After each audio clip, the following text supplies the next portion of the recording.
Now on the coordinated walkouts being staged by Google staff over the way women have been treated. Well, it follows reports that a number of Google executives who were accused of sexual misconduct were given big payouts when they left the company.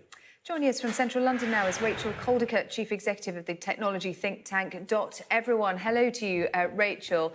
A global walkout at 11:10. What's it all about? Well, it's about the fact that women at Google are unhappy about the payouts that have been given to people who are known harassers or alleged harassers, and this is part of an environment at Google that's been documented a lot over the last year. There was the Google memo about a year and a half ago that was looking at attitudes to women, and in an industry where women only make up under a third of the workforce, it's really important to be vocal and clear about the importance of these issues. Yeah, what do the employees want to see happen? They've set out a 5-point plan, haven't they? Yes, and at the heart of it is making it credible and easy to talk about the fact that harassment is happening.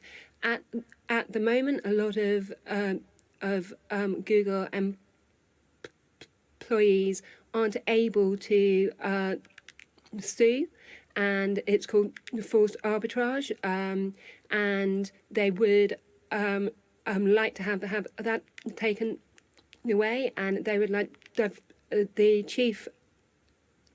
the diversity officer to be recognised at the highest level of the business. It's interesting you were talking about the underrepresentation of women in the sector. Google, from the outside, seen as a forward-thinking employer. In its early days, it had a better-than-average representation of women in senior roles. Think of the likes of Sheryl Sandberg, for example. There was a lot of focus on hiring and retaining female talent. What's happened? Well, it isn't. It's hard to know the things that have happened in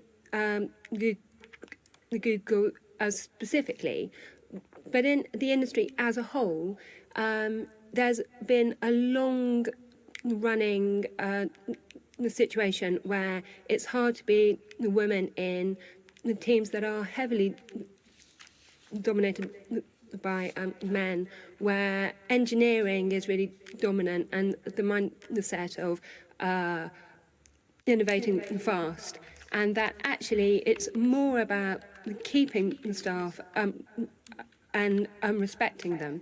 And if we think about the things that happened at Uber last year, where there was a really huge public case, it's actually possibly more about the people who things are happening to are happier to talk about it now. Yeah, so more people willing to speak out. Rachel Caldicott, thanks very much indeed for talking to us here on Sky News.